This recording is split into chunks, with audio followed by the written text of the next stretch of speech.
SER Podcast. Estás escuchando El Abierto de Hoy por Hoy. Cada día analizamos las noticias más relevantes de la actualidad, las claves políticas, económicas y sociales, con las voces de los protagonistas y los distintos puntos de vista de nuestros tertulianos.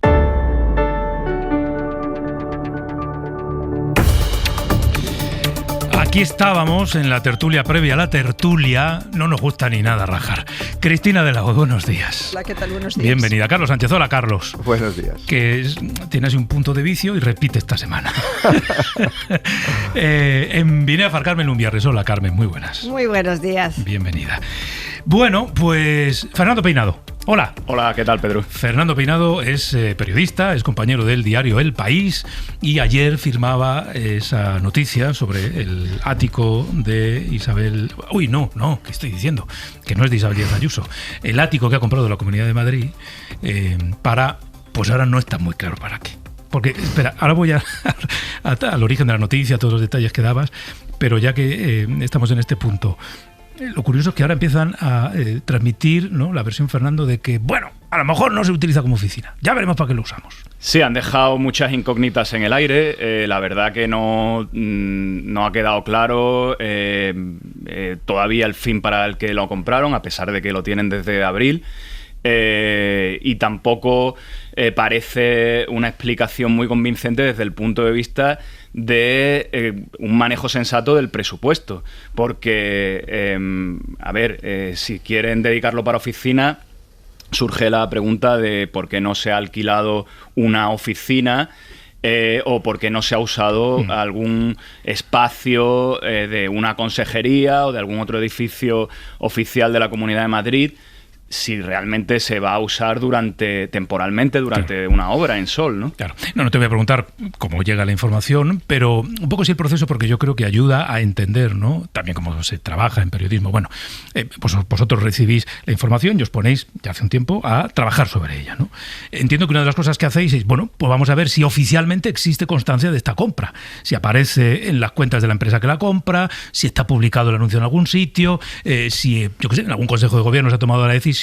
Buscáis un rastro oficial. Correcto, sí. Nosotros lo primero que vemos es que en el registro de la propiedad aparece como titular Planifica Madrid, que es la empresa pública que ahora es propietaria de este ático. Vemos que el 14 de abril se produjo esta compra.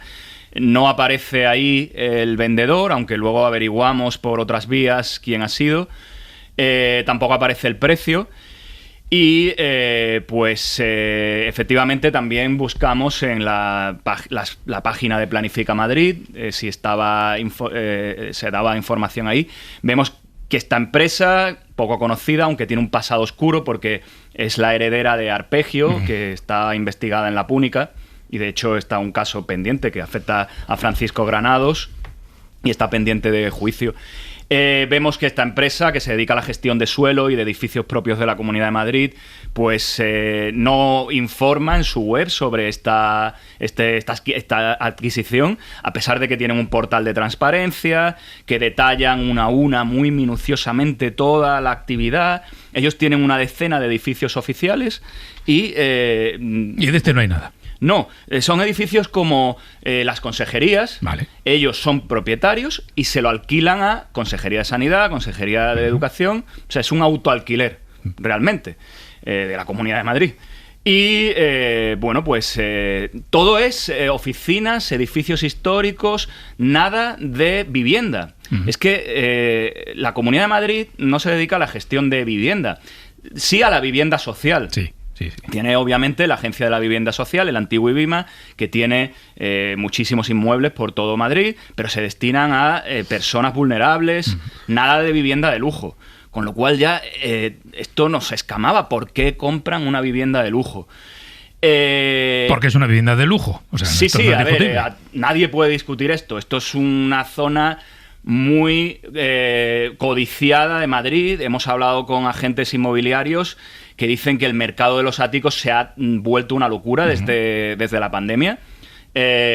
Porque, es un mercado propio, porque mientras que tú puedes calcular el precio de una planta, un piso normal en Chamberí, el precio de los áticos no tiene tanta lógica porque es lo que ofrezca el comprador.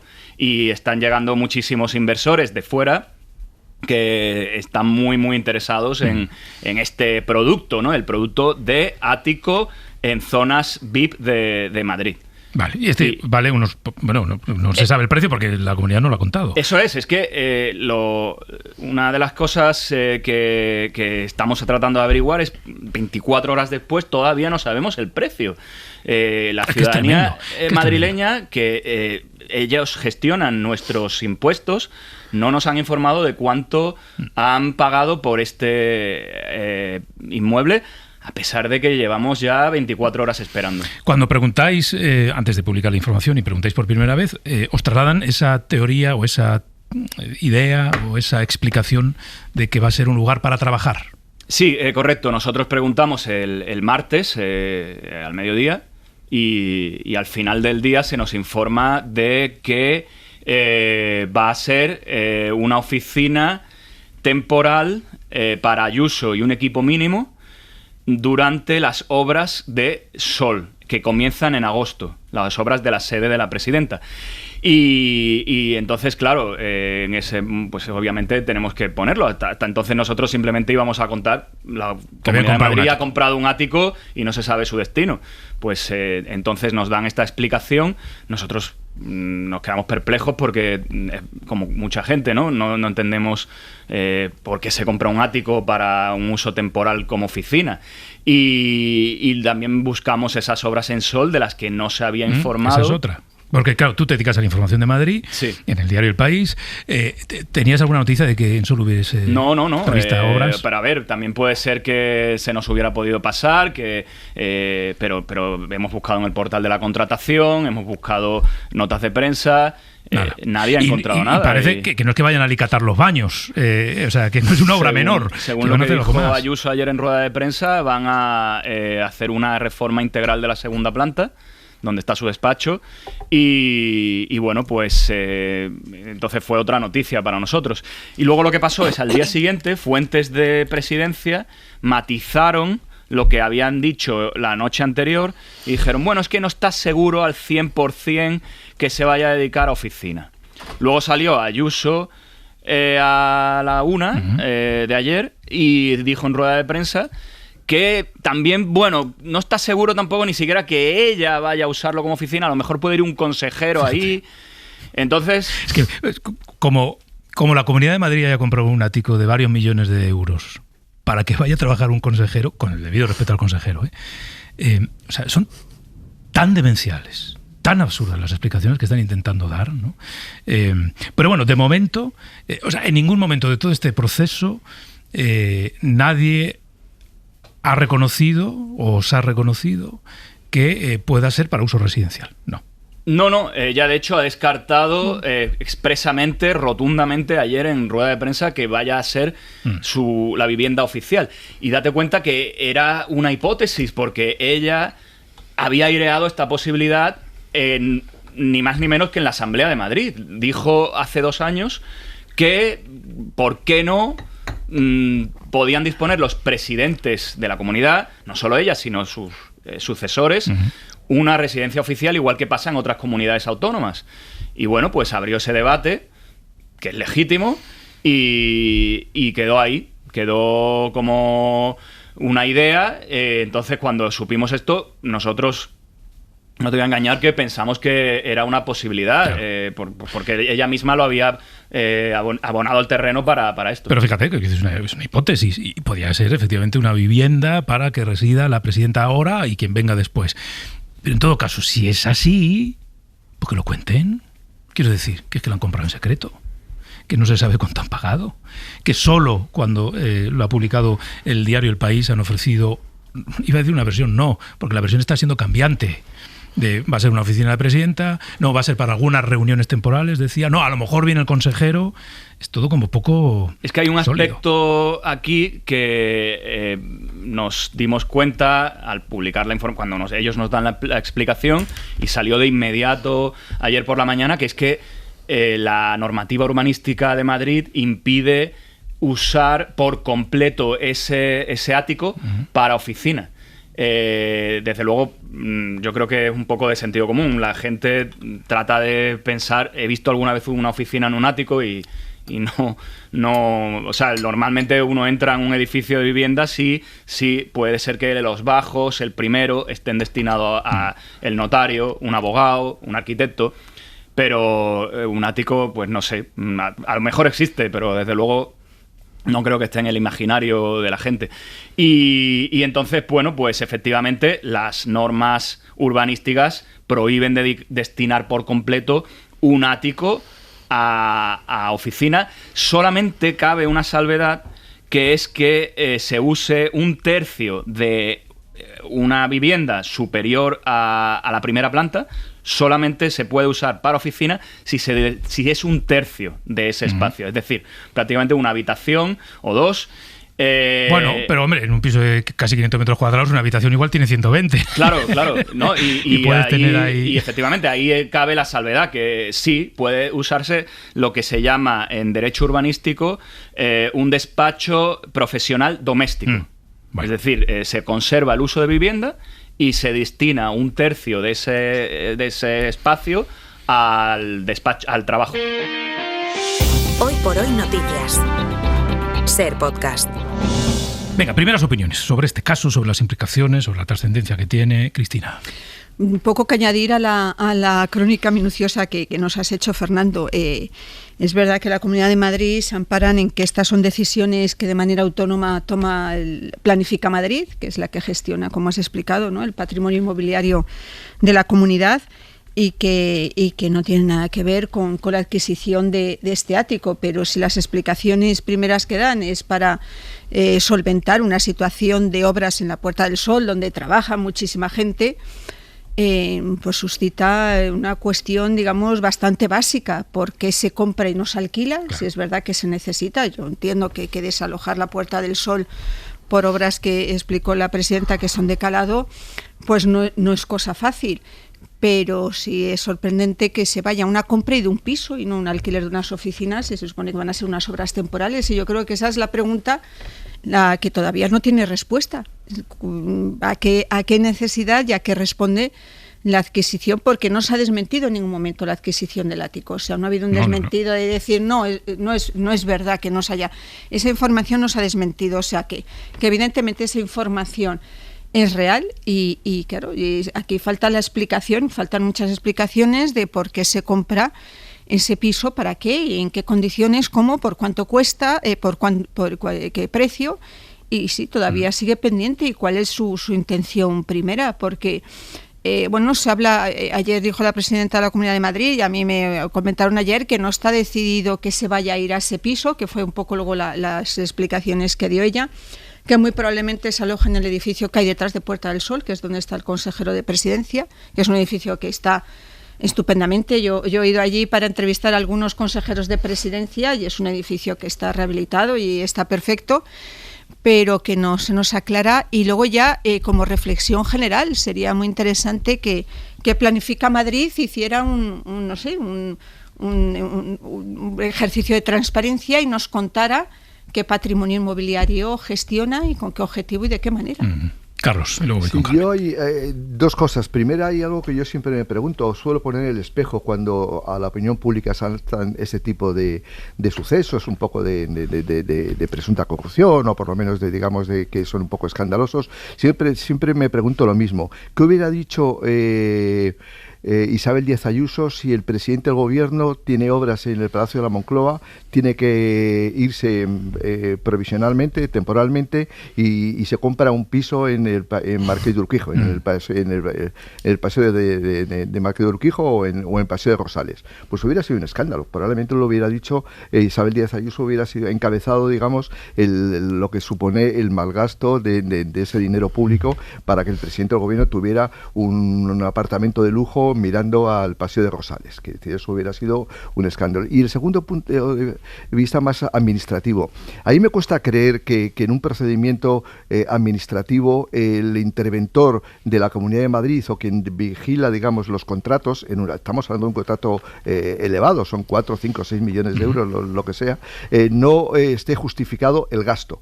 Es decir, porque eso va aparejado en cualquier procedimiento administrativo. Es decir, y que ahora a estas alturas no sepamos a qué se va a dedicar algo cuando te has gastado 4, 5, 6 millones de euros, no me lo creo. Es decir, tiene que, en el expediente administrativo, que yo creo que tiene la obligación legal, incluso ya no solamente ante la opinión pública, sino la obligación legal de presentar ese expediente administrativo, tiene que aparecer la justificación. Por lo tanto, la presidenta de la Comunidad de Madrid o el consejero de presidencia o el responsable de esa decisión tiene que decir exactamente para cuál es el objeto. Es decir, que a esas alturas no lo sepamos, pues yo creo que es una irregularidad desde el punto de vista administrativo. Carmen. Yo es que creo que la presidencia de la señora Díaz Ayuso desde el inicio ha tenido siempre una relación controvertida con su residencia. Recuerdo cuando en pandemia estaba alojada en un hotel, hubo que presentar las facturas después porque se decía si había pagado o no.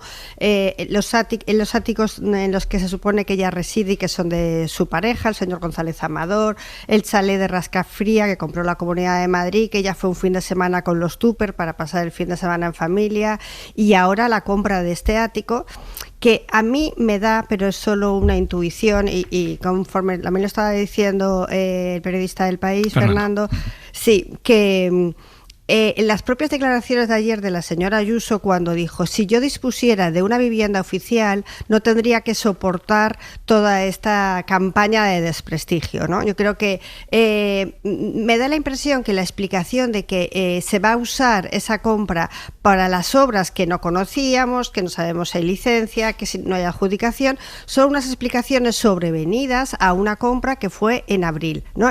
4 meses antes, y que, según fuentes de la Comunidad de Madrid, el traslado no se haría hasta octubre o noviembre.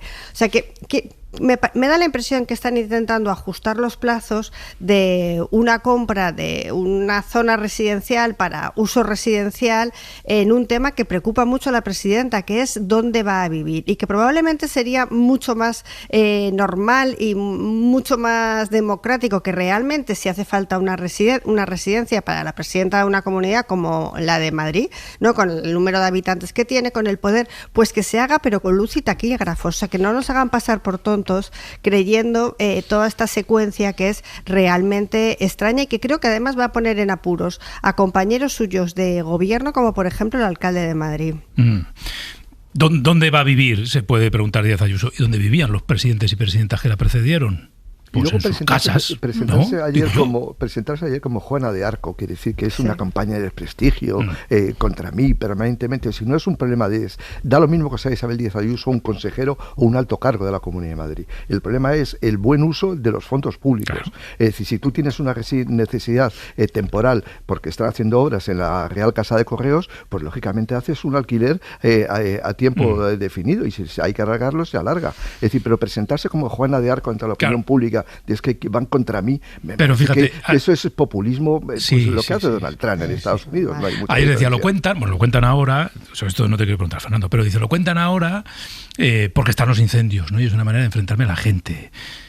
No, se cuenta porque se sabe y porque está la obligación del periodista. Cuando hay decisiones, en este caso de una empresa pública, que de manera deliberada se toman en la sombra, y de repente alguien, en este caso Fernando, consigue arrojar luz sobre esa zona de sombra, pues hay que contarlo. Es que precisamente si ella quiere hablar de los tiempos, podemos hablar. ¿Por qué nos enteramos 3 meses y medio después? O sea, es la propia comunidad la que hace 3 meses y medio, cuando se produce esta compra, debería haber dado reporte a la ciudadanía del sentido de esta adquisición. Claro. Por cierto, entiendo, Fernando, que vosotros seguís esperando a que Planifica Madrid os dé la información de cuánto ha costado. Sí, de hecho, se ha pedido ya por transparencia, bueno, se ha pedido obviamente primero a sus portavoces de prensa, pero también lo hemos hecho ya por transparencia, el expediente completo de esta adquisición,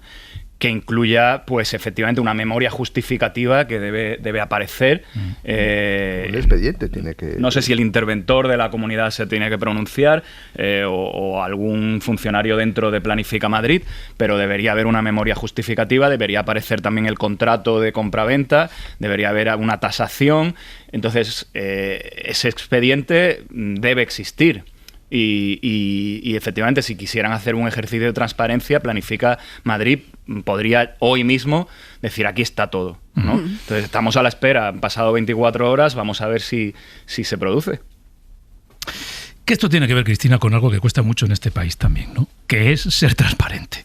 Ha habido que reformar y reforzar las leyes porque así, digamos que de dentro no nos ha salido nunca contar a la gente la mayor parte de las decisiones que se tomaban. Que yo entiendo que hay zonas en las que efectivamente no se puede entrar porque, en fin, son decisiones comprometidas. Pero, hombre, en el manejo del dinero público... Hombre, todo aquello que pueda tener relación con cuestiones de seguridad o de defensa, uno entiende que pueda haber información confidencial, reservada o secreta. Pero hablaba Carlos de un hecho fundamental, que estamos hablando de dinero público, estamos hablando de dinero de los ciudadanos y esto lo podemos hacer extensivo a todo.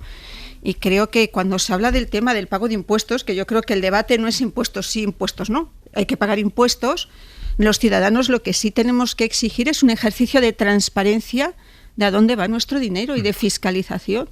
Y yo, como ciudadana que pago mis impuestos, tengo derecho a exigir que se me explique dónde va todos y cada uno de los euros que se dedican a políticas públicas o que gasta la administración. Y a veces nos falta eso, nos falta, yo creo que no tenemos cultura, no sé cómo funciona en otros países de nuestro entorno, pero creo que muchas veces no tenemos cultura de exigir que nos expliquen minuciosamente a qué se dedica, por ejemplo, los casos de corrupción.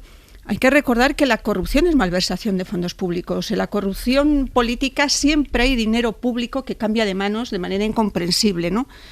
Y creo que nos falta muchas veces la cultura de pagar los impuestos, por supuesto, pero de dación de cuentas minuciosas sobre a qué se dedica nuestro dinero. Pero con una singularidad, además, porque la administración pública española es de naturaleza napoleónica, que es decir, venimos de ese modelo del siglo XIX que instruyó Napoleón, en el que todo está registrado, todo está escrito, todo está archivado.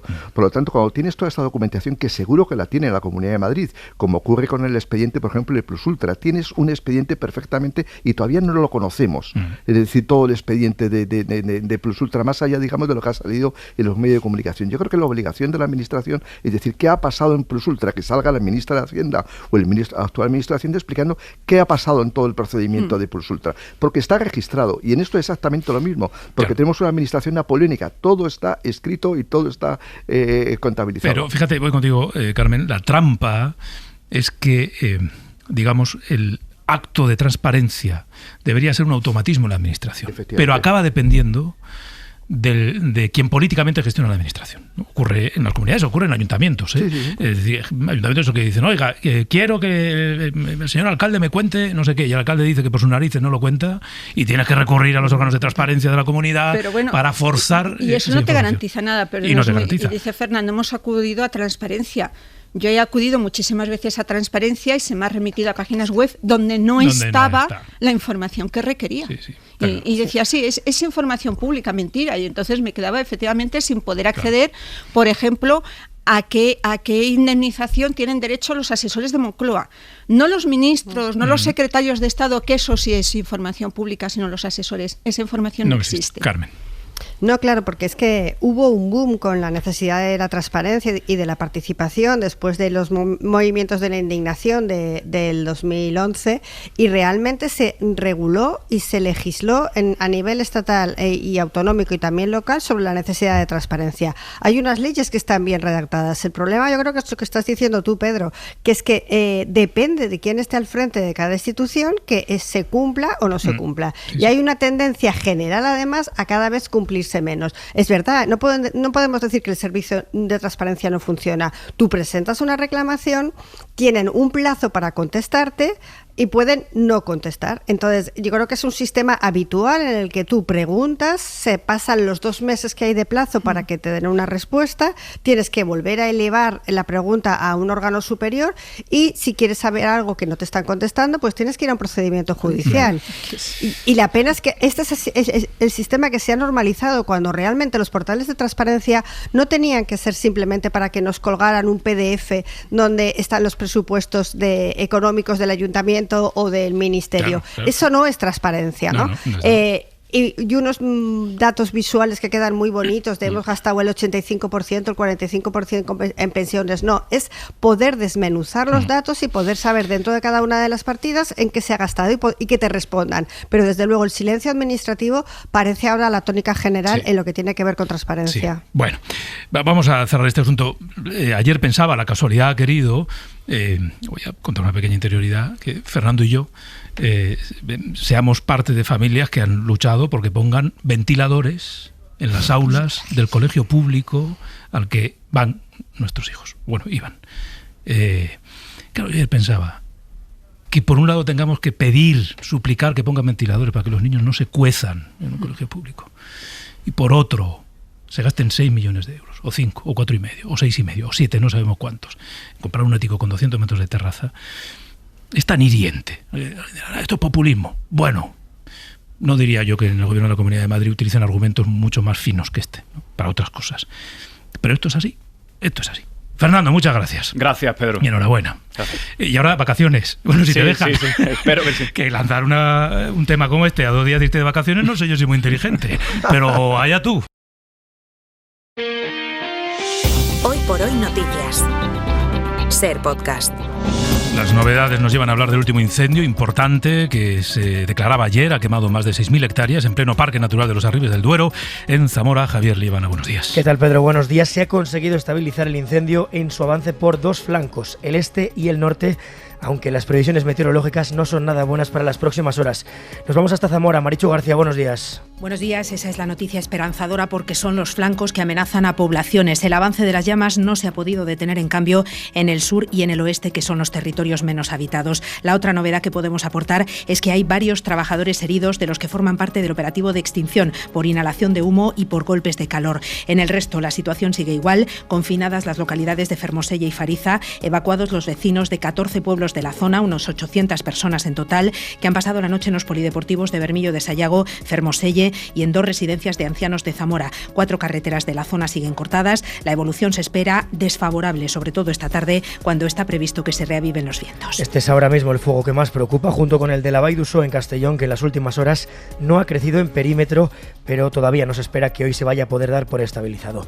Mejores noticias en los de Madrid y Ávila, donde el fuego no ha avanzado y todos los vecinos ya han podido volver a sus casas. Se trabaja ahora en evitar reactivaciones en este segundo día de ola de calor. Mientras se acaba de conocer, la economía creció en el segundo trimestre del año un 0,7%. Es una décima más que en el trimestre anterior. Estefanía Salvatierra. Entre abril y junio la economía española creció un 0,7% y esto supone un avance interanual del 2,7%. En el segundo trimestre del año ha sido la demanda interna, el consumo de los hogares, la inversión y la industria quienes han permitido este crecimiento. El INE también acaba de publicar el dato del IPC adelantado de julio. Los precios subieron 3 décimas, hasta el 3,5%. Un aumento de los precios que se debe principalmente a los combustibles y la electricidad. ¿Por qué? Porque el 30 de junio el IVA de los combustibles volvió a subir al 21% cuando estábamos en el 10%. Es una de las medidas que aprobó el gobierno para paliar los efectos de la guerra de Irán, y todo a pesar de que sigue vigente el descuento directo por litro de repostaje. Y hoy vamos a estar mirando a lo largo de la mañana Madrid y a Ceuta. Sí, vamos a estar muy pendientes durante toda la mañana de las novedades que podamos tener, de las reacciones y de si hay alguna explicación más sobre el ático de 485 metros cuadrados que la Comunidad de Madrid ha comprado en Chamberí para que Ayuso lo utilice en principio como oficina para mantener reuniones temporales, como dijo ayer la presidenta, pese a que, como estamos contando y están publicando esta mañana nuestros compañeros del País, este ático solo es de uso residencial. Son muchas las preguntas, como acabamos de repasar, Pedro, con Fernando Peinado, el compañero que ha firmado esta noticia, y vamos a ver si durante la mañana podemos despejar alguna de estas dudas, como por qué se ocultó, para qué se ha comprado, si se ha hecho para que lo use un consejero, como dijo ayer también Ayuso. Bueno, veremos. Y también vamos a mirar a Ceuta, donde durante toda la semana están llegando cientos de migrantes, muchos de ellos menores, y desde la ciudad autónoma aseguran que están los centros colapsados, con campamentos fuera del CETI incluso. Es una situación que empieza a recordar el año 2021, cuando miles de migrantes cruzaron la frontera. A ver qué nos cuenta el presidente ceutí, Juan Jesús Vivas. Venga, pues vamos a saludarle ya, que además me consta que tiene prisa porque se le están acumulando las llamadas para gestionar esta crisis. Señor Vivas, presidente de Ceuta, muy buenos días. Buenos días, Pedro. Bueno, antes de nada, presidente, antes de otras consideraciones, por tener clara entre todos la magnitud de lo que está pasando en su ciudad, ¿cuántas personas calculan ustedes que han llegado en este mes de julio? Bueno, mire, yo le puedo decir lo de los últimos 10 días, porque es verdad que esto ha sido en la última semana, en la última decena, en donde se ha intensificado notablemente, exponencialmente el flujo de entradas. Pero unas 1.500, 2.000 personas en la última semana. Esto aproximadamente, para que en el resto de España se puedan hacer una idea, es el equivalente al 2% de toda la población de Ceuta. El equivalente, por tanto, para que se hagan una idea en el resto de España, como si hubieran entrado por vía marítima en España y de manera irregular 1.000 personas en los últimos, 1 millón de personas, 1 millón de personas en los últimos 10 días.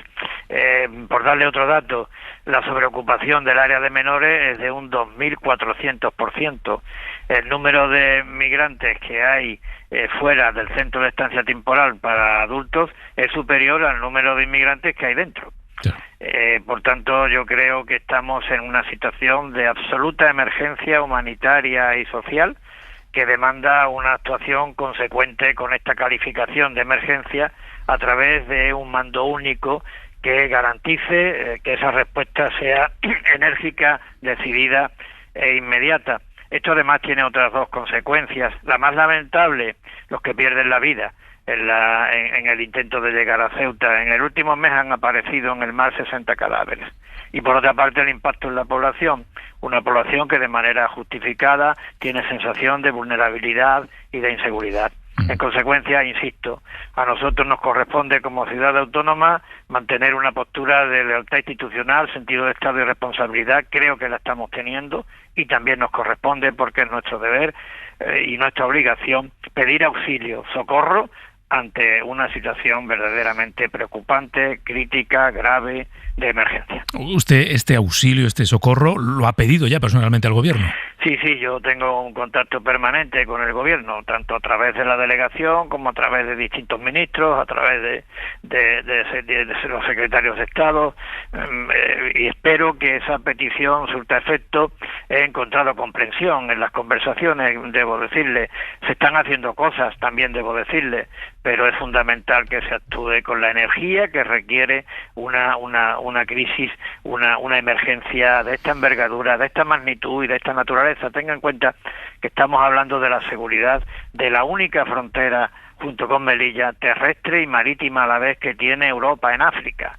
Por tanto, hay que actuar de manera consecuente con esta calificación. Y al mismo tiempo también estamos hablando de una ciudad como Ceuta, que creo que está afectada por unos condicionantes, por unos retos y por una exigencia que no se dan en el resto de España ni de Europa, sin parangón, y que está afectándose su estabilidad. Por lo que le decía, el impacto que esto está teniendo en el conjunto de la población y en la sociedad ceutí, quien por otra parte está mostrando una actitud de entereza, de madurez y de solidaridad, como siempre ocurre en estas circunstancias. Presidente, ¿qué sería lo más urgente a hacer? Pues yo creo que son varias cosas, Pedro. Yo creo que, en primer lugar, habría que atender la saturación de los centros de acogida, tanto de adultos como de menores. En el caso de adultos, competencia de la Administración General del Estado establecer esos recursos provisionales y de emergencia. En el caso de la ciudad autónoma es competencia nuestra, pero también necesitamos el apoyo financiero del Estado para poderlo hacer. Intensificar la colaboración por parte de Marruecos por si se puede cortar esta entrada masiva.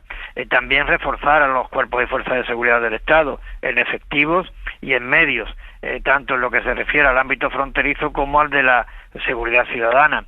Y también intentar por todos los medios modificar la ley para que ese déficit, de alguna manera, esa laguna que ha puesto de manifiesto la sentencia del Tribunal Supremo, se corrija. Hay una oportunidad, y es la proposición de ley que ha presentado el Grupo Parlamentario Popular en el Congreso recientemente.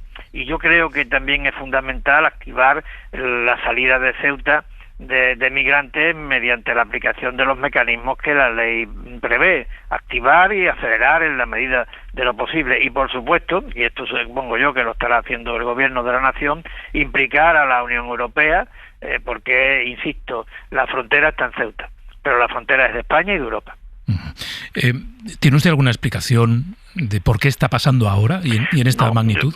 Mire, yo siempre lo digo, ¿no? Esto es muy difícil de sostener la presión en Ceuta, porque estamos hablando de unas situaciones de bienestar material y de protección social y de libertad absolutamente dispares entre España, entre nosotros y la frontera, vamos, y al otro lado de la frontera. Como alguien decía, 2 mundos a 2 pasos. Por tanto, esa es la aplicación fundamental de raíz y de fundamento que esto tiene.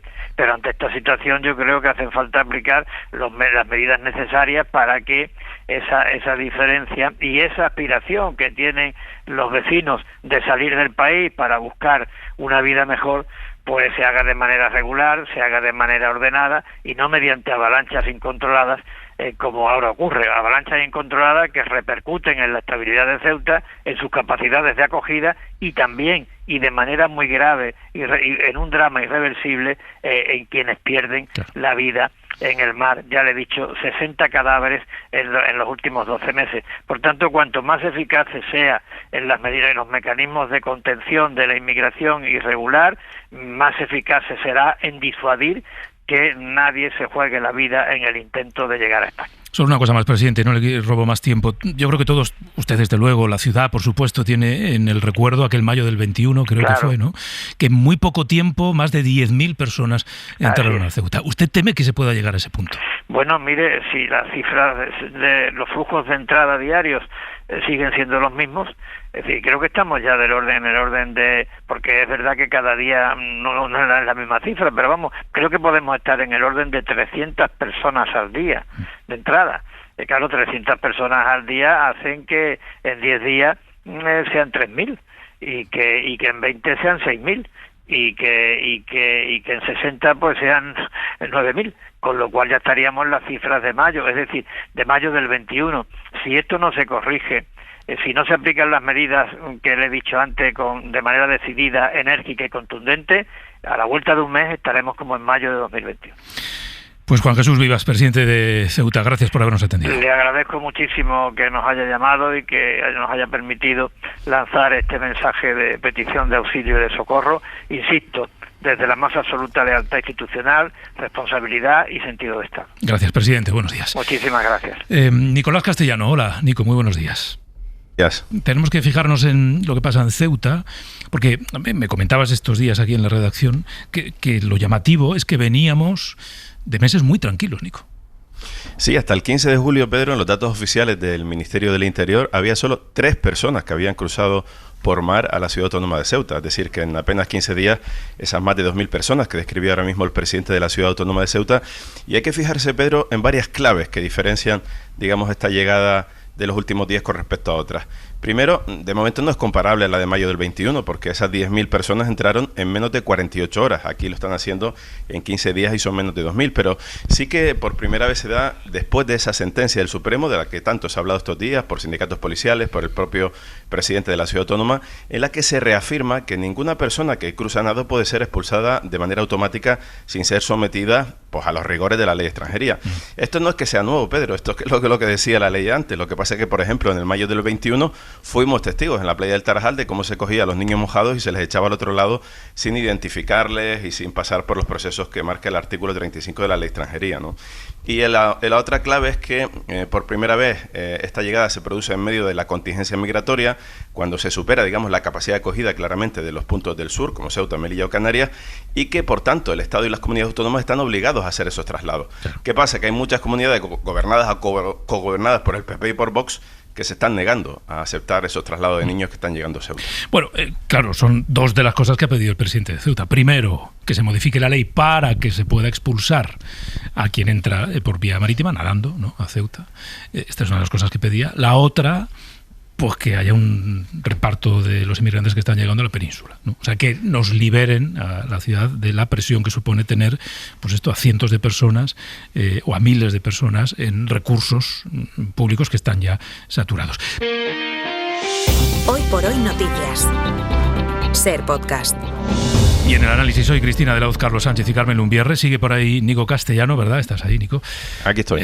Estamos analizando la otra crisis que nos está ocupando este verano y que nos va a seguir ocupando si el ritmo continúa, como nos decía el presidente de Ceuta.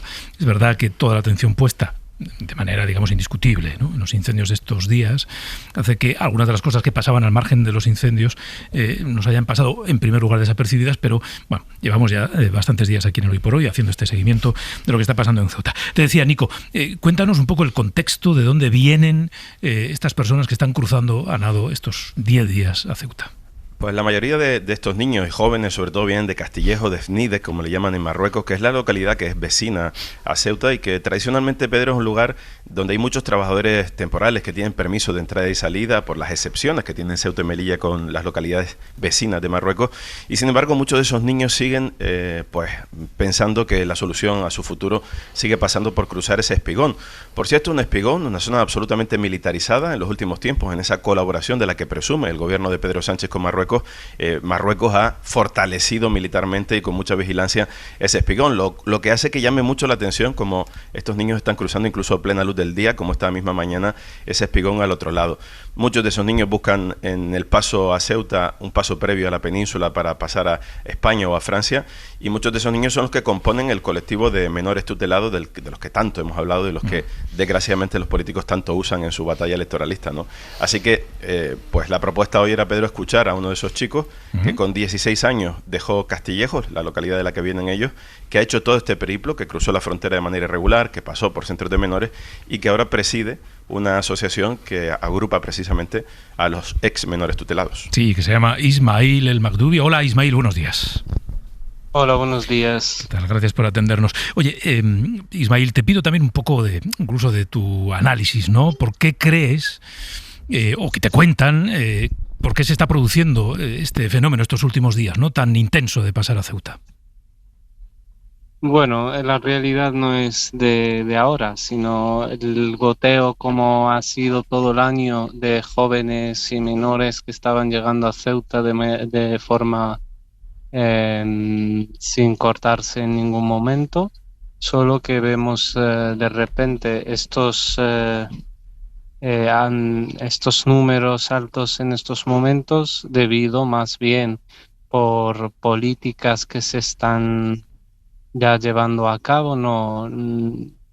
Ya la parte política no voy a tocar, pero bueno, que claramente esto es en reacción, en consecuencia a la sentencia de no devolución en caliente a las personas migrantes que llegan a Ceuta. Entonces, claramente es una reacción debida a esto. Y luego perdemos el enfoque de tratar que la situación, la desesperación de la juventud que tiene el deseo de salir y tiene derecho, entonces al no encontrarse vías legales y entonces la única forma es intentar de la forma posible, en este caso pues tirarse al mar y intentar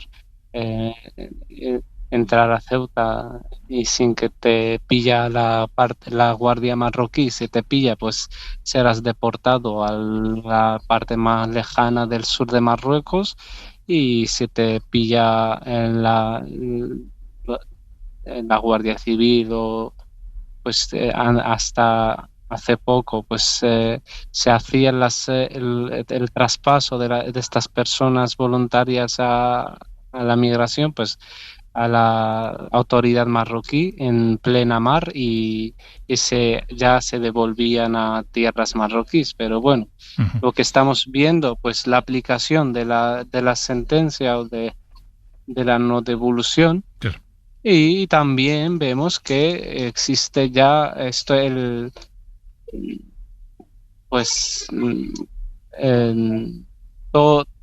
que existe yo que estuve hace poco ahí de un tiempo de vacaciones, la ciudad está tan militarizada, tan controlada, con controles en todas las salidas de las ciudades y tal, con el enfoque de la prevención migratoria, no sé qué.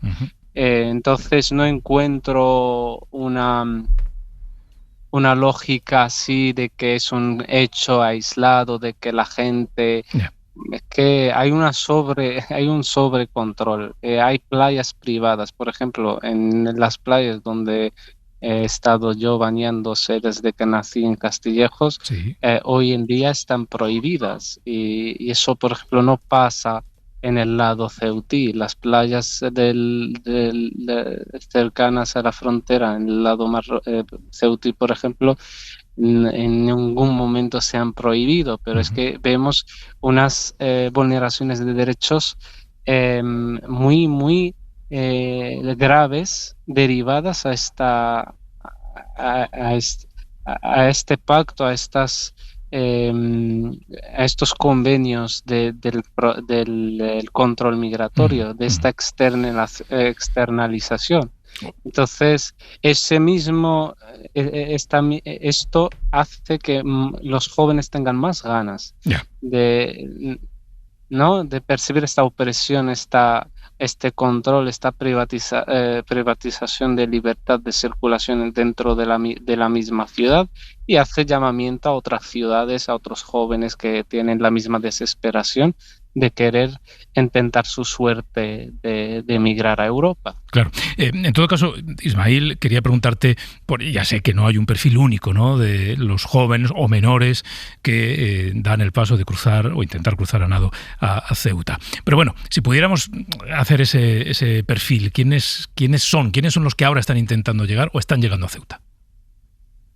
Desde luego no es un perfil solamente por cuestiones económicas. No de lo que no estamos viendo, no es cuestión de que esta gente está pasando hambre. No, si no se ve mucho futuro gente con títulos universitarios, jóvenes recién han sacado el bachillerato y no ven ninguna salida, no ven ninguna iniciativa por parte de la administración que exista, que haya ofertas de trabajo, que haya proyectos. Todos los proyectos que se han ido haciendo siguen parados. Por ejemplo, la famosa zona franca del comercio que han hecho en Castillejos sigue parada, nadie se entera de lo que está pasando ahí, siempre no ha sido eficaz, no ha solucionado ni siquiera en el mínimo la situación, no ha sido alternativa al cierre de la frontera comercial con Ceuta. Entonces el perfil es muy variado y añadido a que como que se concentra, que viene más jóvenes de otros territorios. Añadido a la situación crítica de las zonas vecinas a Castillejos y digo a la frontera y a Ceuta, vienen jóvenes casi de todo Marruecos, de los que les llega en los medios de comunicación y lo ven fácil, ven que la distancia es muy corta y que ven el mar y lo ven fácil, que va a ser fácil solo con saber nadar, y es todo lo contrario. Vemos todos los fallecidos es que por infravalorar los riesgos que supone esa corta distancia, porque el mar no es peligroso, con cambios de marea muy bruscos y al no conocer también los riesgos de la zona, pues pasa lo que está pasando. Sí, sí. Bueno, Ismail, muchas gracias por habernos atendido, que queríamos también contar con tu punto de vista. Gracias, un abrazo. Gracias a vosotros por la invitación. Y gracias, Nico. Vamos a estar pendientes todos estos días de cómo evoluciona la situación. Y también a Melilla, porque en los últimos días están entrando una media de 20 personas cada noche a nado, o sea que veremos cómo evoluciona esta situación. Gracias, Nico. Hasta luego. Hasta luego. Bueno, Carmen, empiezo ahora por ti. Decía antes que claro, el presidente de Ceuta decía, si siguen este ritmo, el número de entradas, nos vamos a llevar la memoria aquel mayo del 21, que ya fue una crisis tremenda en la ciudad. Iba a decir, bueno, no solo en la ciudad, al final esto es una crisis de país también. Porque, como decía el presidente de Ceuta, Carmen, esta es una cosa que nos toca gestionar a todos, desde la lealtad institucional, pero al Estado también. Y que parece que no queremos asumir esa lealtad institucional ni con el alcalde de Ceuta, ni con la ciudad, ni con los que vienen. Yo entiendo la preocupación del presidente porque no se vuelva a producir una situación como la del 2021, que tenía claramente una causa política, que si os acordaréis era porque España acogió al líder del Frente Polisario para ser tratado del COVID aquí en España, y la respuesta de Marruecos fue la de abrir fronteras y que 10.000 personas llegaran en 48 horas. Por eso está bien buscar cuáles son las causas de esta mini llegada, vamos a decir, porque no es comparable a la de mayo del 21, pero claro, son 1.500 personas en una semana y sobre todo 500 menores, creo, si no me equivoco, ¿no? Estos datos son muy preocupantes y no todo parece achacarse a la sentencia del Tribunal Supremo, como estaba diciendo ahora Ismail y como dice Cruz Roja, sino que la migración es un hecho que, como todos, tiene muchas causas. La principal es que a 3 kilómetros de donde están viviendo encuentras un país con democracia, con oportunidades de trabajo, como estaban diciendo, para los jóvenes, y con una posibilidad de futuro distinta a la de vivir, como parece, en una situación en que las normas y el control militar se está recrudeciendo. El problema es que siempre actuamos ante esta situación como si fuera algo inevitable, como los incendios. Sabemos que en verano hay incendios y llegada de personas con el buen tiempo a nuestras costas, asumiendo, dando por inevitable que va a haber 60 muertos, 70 muertos, los que haya, y con un número de menores que tenemos la obligación de tutelar y que, como muy bien estabais diciendo, ante estos nuevos pactos, además, Partido Popular y Vox, incluso antes de que existieran, muy centrados sobre todo en la firma del pacto, en rechazar la acogida de menores, dificulta todavía más las cosas. Y también, y por último, hay que tener en cuenta que el sur de España es frontera con Europa, somos la frontera con Europa, la frontera a 3 kilómetros con Europa. O sea que, por tanto, yo pediría lealtad institucional del Gobierno central, de las comunidades autónomas, que debemos de acoger obligatoriamente a esos menores tutelados, a esos niños, y colaboración y coordinación con la Unión Europea. Carlos. Sí, a mí me ha llamado la atención lo que decía Ismail, en el sentido de que el problema ya no es tanto la situación económica de Marruecos o de otros países, en Marruecos en particular, porque no hay hambre en Marruecos. Es un país con un nivel de renta per cápita muy por debajo de los de España. Marruecos tiene una renta per cápita, para que se den cuenta los oyentes, son 3.800 euros, mientras que España tiene 28.000, es prácticamente 7 veces más tiene la renta per cápita española, pero no es solamente un problema de renta, es un problema de oportunidad. Yo creo que ahí está la importancia de la democracia en Marruecos. Es decir, no hay que verlo simplemente como una especie de festín económico muchas veces para las empresas españolas en Marruecos, como un sitio de oportunidades, pero yo creo que la democracia en Marruecos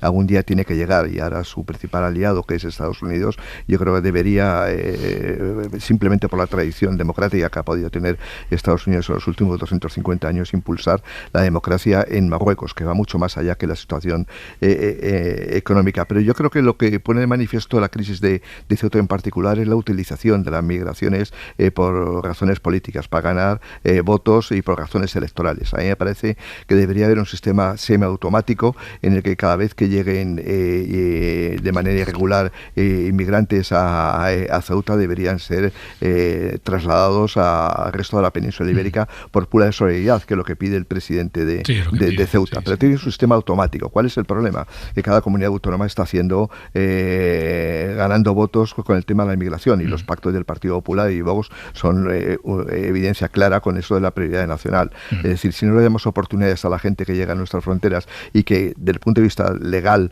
no pueden ser devueltos en caliente, tiene que ser la solidaridad de todo el resto de las comunidades autónomas, y desgraciadamente no se ha creado, por incapacidad de que la utilización en términos electorales de la migración en un sistema semiautomático para que vayan trasladados a la península ibérica. Cristina. Ha recordado, Carmen, la crisis de 2021 y por qué se provocó, ¿no? Por el ingreso en un hospital aquí en España del que era entonces el líder del Frente Polisario.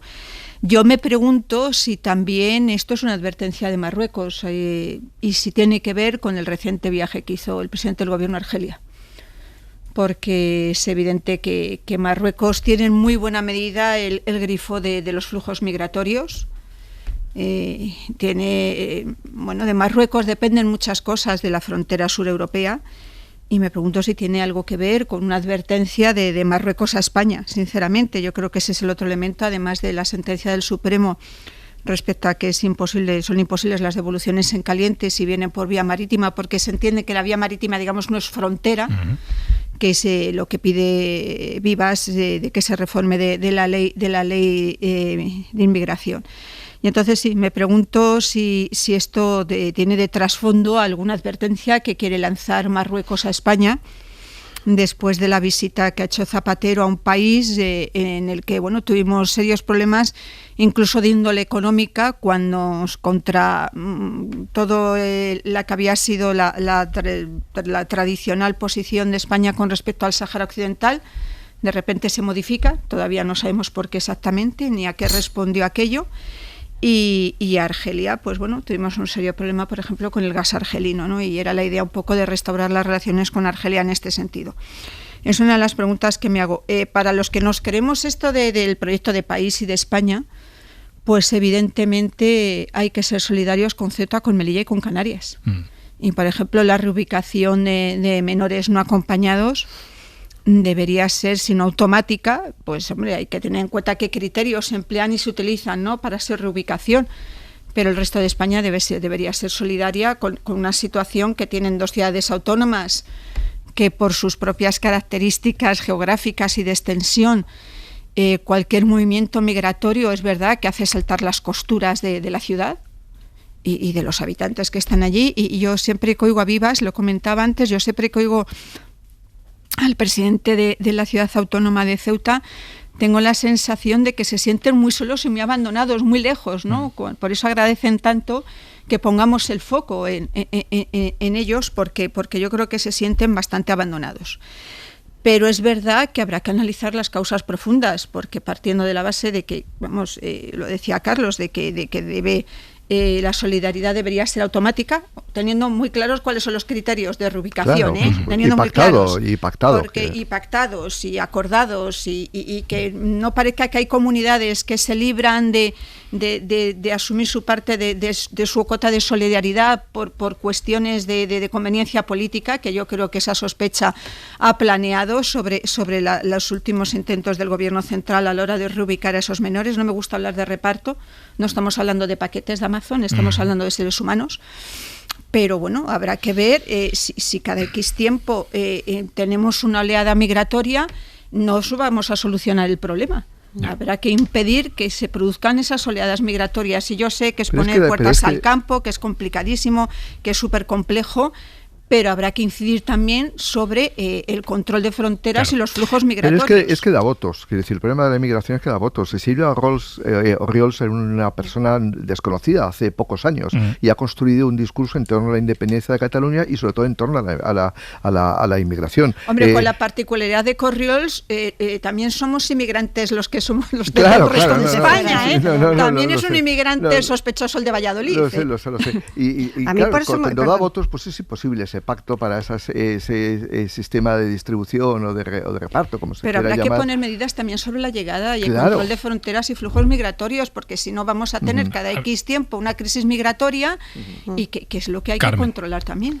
Lo que a mí, en lo que están diciendo ahora Cristina y Carlos, me gustaría destacar el perfil del alcalde de Ceuta, de Juan José Vivas, que ha mantenido su posición a favor de la convivencia, gobierna en minoría por no pactar con Vox, porque sería una caja de bombas estar con ese pacto en común ahí en Ceuta, y mantiene un tono moderado y de ayuda, solo de solicitud de ayuda, y es muy difícil estar en ese punto con lo que está sucediendo y no hacer ningún discurso al revés, ningún discurso en el que se denigre la inmigración ni en el que ataca a los menores migrantes, cuando en otras comunidades autónomas, en una situación mucho más plácida y con muchos menores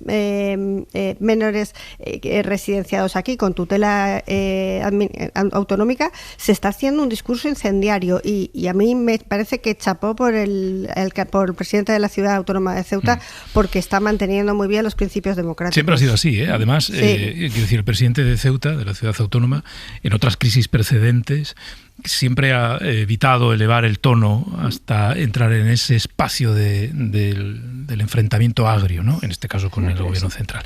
Probablemente porque él conoce la dureza de la inmigración, en qué condiciones llegan a Ceuta o a Melilla. Probablemente muchos presidentes de comunidad autónoma ven la inmigración como un fenómeno puramente electoral y está muy poco en contacto con los problemas personales y además él siempre ha puesto el acento, desde luego, en el drama de quienes mueren, pero también en la dignidad de trato que merecen quienes llegan. Él lo conoce mejor que nadie. Que esto en otros territorios no se encuentra.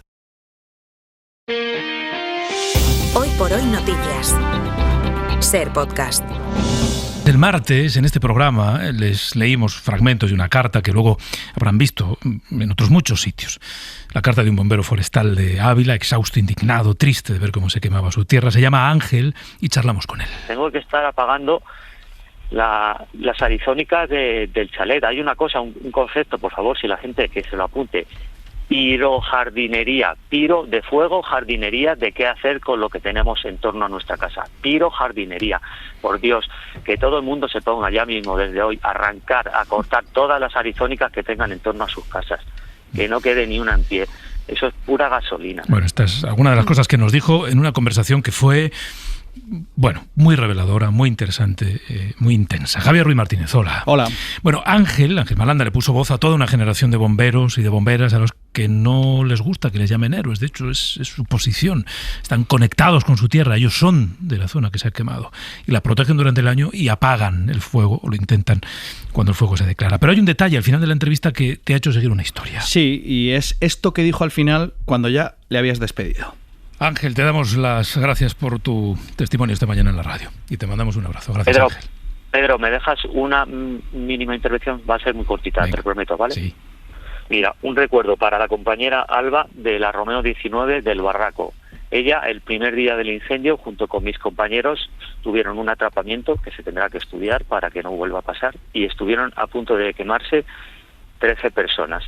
Se parapetaron detrás de un camión y esta chica salió con heridas, quemaduras de segundo grado en una pierna. Así que le mando desde aquí un fuerte abrazo y le deseo una pronta recuperación. Y entonces, claro, nos preguntamos quién era Alba y la hemos encontrado, aunque vamos a hacer todo lo posible por preservar su privacidad, porque nos ha dicho que no quiere ni fama ni halagos. Su base, si podemos decir que está en el Barraco, el pueblo del Chava Jiménez. Trabaja en una Romeo, os explico lo que es una Romeo, brigada terrestre formada por unas 7 personas, un capataz, varios especialistas que van en un camión o un todoterreno y son primerísima línea de defensa. Hacen ataque directo al fuego, tienden mangueras, abren líneas con azadones, con motosierras y si pueden, en invierno, son los que hacen esto que llamamos los trabajos preventivos. Lo que les pasó ocurrió en el incendio de Burgohondo, en Ávila. Un giro de fuego les atrapó, le pasó por encima al camión. Hemos visto las imágenes de cómo derritió las partes de plástico del camión. La cuadrilla se refugió detrás y se salvaron. Alba tiene solo 23 años, es de las pocas mujeres que hay en el cuerpo de bomberos en Castilla y León. Sufrió quemaduras y es la jefa del equipo. Alba, muy buenos días, Alba. Hola, muy buenos días. Bueno, lo primero, quiero saber cómo estás. Sufriste quemaduras en una pierna, creo. ¿Cómo han evolucionado? Sí, es así. La verdad es que me encuentro muy bien. Ahora con la recuperación y con muchísimas ganas de volver otra vez. Uh-huh. Alba, ¿qué es un atrapamiento que comentaba tu compañero? Bueno, un atrapamiento pues es algo que surge ahí en los fuegos forestales. Hay a veces que no se prevé muy bien la climatología de después. y pues cosas que pasan. ¿Qué pasó ese día? ¿Qué pasó? Bueno, no quiero entrar en muchos detalles porque tú misma nos has pedido que no convirtamos esto en un acto de heroísmo, pero sí que creo que es importante porque puede ayudar a los oyentes a entender cuál es el riesgo de vuestro trabajo. ¿Qué os pasó? Bueno, pues como te he comentado, los incendios a veces son muy difíciles, las zonas son a veces son muy complicadas de acceder y no todo sale como espera. Y bueno, pues es un riesgo al que nos exponemos siempre todos los bomberos y bomberas forestales que trabajamos en ello. Y el riesgo es que el fuego te sorprenda, ¿no? Exacto. Al final, pues es algo que es como un monstruo, como se ha dicho por ahí, y pues puede acabar pasando lo que me ha pasado a mí. Y además, vamos, al resto de las cuadrillas que estaban con nosotros. Claro. ¿Cómo se sale de una situación así? Pues la verdad que bueno, con el mejor humor posible y nada, afrontando lo que ha pasado y poco más. O sea, es algo que bueno, luego ya pues tú tienes que pensar la situación, cómo ha podido pasar y cómo poder mejorarlo para que no vuelva a ocurrir en situaciones posteriores. Decías, el fuego es como un monstruo. Este fuego, este incendio al que os habéis enfrentado, ¿era así? ¿Era monstruoso? Sí, la verdad que sí. Yo, mira, llevo 6 campañas del operativo y estos 2 últimos años de seguido, tanto en invierno como en verano. Y yo creo que ha sido el más voraz de que se ha visto. Al fin y al cabo yo solo he podido estar el primer día, pero por lo que me han dicho y por lo que estoy viendo, es muy peligroso. Tú eres de la zona, de una de las zonas que se ha quemado. No, se ha quemado, no. Yo vivo cerca de todo ese entorno, pero no. Yo, por suerte, no se ha quemado nada en mi territorio. Bueno, pero ese entorno sí que lo conoces, aunque sea porque has trabajado en la zona, ¿no? Claro, sí, lo conozco porque, como ha dicho tu compañero, mi cuadrilla es del Barraco y al fin y al cabo pues trabajamos sobre todo ese entorno que se ha quemado. Tú eres muy joven. Sí, 23 añitos. 23 añitos. Supongo que no hay mucha gente como tú, es decir, mujer, joven y al frente de una de estas brigadas. No, la verdad que no se ve mucho y por suerte ahora cada vez se ve más. Vamos, yo ahora estoy coincidiendo en fuegos con bastante gente, tanto de Castilla y León como de fuera, que ya va habiendo más mujeres en la cuadrilla y la verdad que es una alegría. ¿Qué te llevó a dedicarte a esto, Alba? Bueno, pues yo al fin y al cabo me he criado siempre en el pueblo, mi familia se ha dedicado al campo en otros sectores, pero bueno, al campo. Y nada, yo tenía claro desde un primer momento que quería hacer algo relacionado con el campo, empecé a estudiar y me ofrecieron empezar la campaña con 18 años, la primera campaña. Y bueno, pues me gustó tanto que aquí sigo y espero seguir mucho tiempo. Claro, porque Alba, me decías, no solo trabajas en el monte, digamos, en verano apagando fuegos, sino que también en invierno. Exacto, sí. Yo, he estado varias campañas solo en verano, cuando estaba estudiando, que por motivos de estudio no podía, y en cuanto pude, pues también enganché en invierno y en verano. Es un trabajo duro. Pues muy duro, la verdad que la situación de los bomberos forestales en invierno es una pena, porque nos vemos muy negros para encontrar a gente. Con razón, también te digo, porque lo que no puede ser es que tengamos las condiciones que tenemos. No puede estar cobrando 1.100 euros un especialista por estar 7 de las 8 horas de la jornada con un motosierra, una desbrozadora, haga la temperatura que haga. Y encima que, por ejemplo, los días de agua, que llueve y nos tenemos que ir a casa, nos quiten el día de vacaciones o algo por el estilo. 1.100 euros, entiendo que has descrito una labor, la de la motosierra, la desbrozadora, que se hace, no sé, en invierno. Si en verano os tenéis que enfrentar a incendios monstruosos como este, también cobráis 1.100 euros. Exacto. La verdad que sí, cobramos muy poco más. Creo que son, no sé si 5 euros de disponibilidad o cosas así. O sea, asciende muy poco el sueldo. Y bueno, ya te digo que sí, en invierno las labores que se hacen son de motosierra y de brozadora, sobre todo, que se hace un poco de prevención. sí que es verdad que desde mi punto de vista creo que se debería de centrar la prevención en otras cosas. Creo que es mucho más importante, visto lo visto, como están siendo de voraces los incendios ahora, centrarse más en limpieza de cortafuegos o limpiezas alrededor de los pueblos, que bueno, al fin y al cabo yo creo que van a servir de mucho más. Y sí, en verano, pues eso, yo también la problemática que veo, que en verano creo que deberíamos de estar por y para los incendios. Sabemos que cada año son antes, pues cada año son más peligrosos, y aún así, desde que entramos en campaña, nos tienen debrozando en caminos. Y que puede ser que en las 8 horas de jornada yo esté 7 horas debrozando en un camino y cuando vaya a cumplir las 8 me llamen para un incendio y tenga que estar las restantes hasta 12 o 14 horas dándolo todo en un fuego. No sé, creo que hay muchas cosas en las que cambiar. En una jornada de lucha contra el fuego, ¿cuántas horas podéis estar enfrentándoos a las llamas? Podemos estar 12 horas o 14 en situación de emergencia. Hasta 14 horas. Sí. Y luego descansar 10 y otra vez pues volver a 14 horas y así seguidamente. ¿Decías que tienes ganas de volver? Sí, la verdad que muchas. Bueno, pues espero que te recuperes pronto. Alba, el mensaje que nos trasladabas ayer es de no quiero que se me vea como una especie de heroína que no me siento, que no soy. Mira, Alba, te voy a decir una cosa. Está bien que tú no sientas eso. Para mí lo eres. Para mí. Muchísimas gracias. Sí, también, mira, quería agradecer a todos los compañeros del operativo. Al fin y al cabo, todos los días están jugando ahí el pellejo. Y sobre todo que se les reconozca un poco más, porque por lo que he visto en la tele, por ejemplo, la verdad que se ve muy poca gente con monos de bomberos forestales. Solo se ven a unas fuerzas especiales, que me parece muy triste porque nosotros también nos jugamos el pellejo, incluso aun siendo que no sea nuestra zona, nos lo jugamos como si lo fuera, como si fuera nuestra casa. Y también hacer un llamamiento a esas personas que he oído que nos insultan y demás. Bueno, he vivido también en primera persona el año pasado, que es muy triste que vayamos por los pueblos con los coches o nos tengamos que salir del fuego por una situación muy complicada y se pongan a insultarnos como si nosotros no quisiéramos hacer nada. Eso es totalmente mentira. La gente tiene que entender que nosotros tenemos mucha gente por encima, mucha gente que está a nuestro cargo y tenemos que obedecer muchas órdenes. Y que si yo me salgo de un incendio con mi cuadrilla es porque realmente están corriendo algún peligro.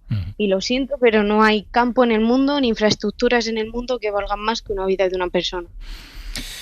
Alba, gracias por habernos atendido esta mañana. Gracias. Perfecto. Muchísimas gracias a vosotros. Gracias, Alba. Bueno,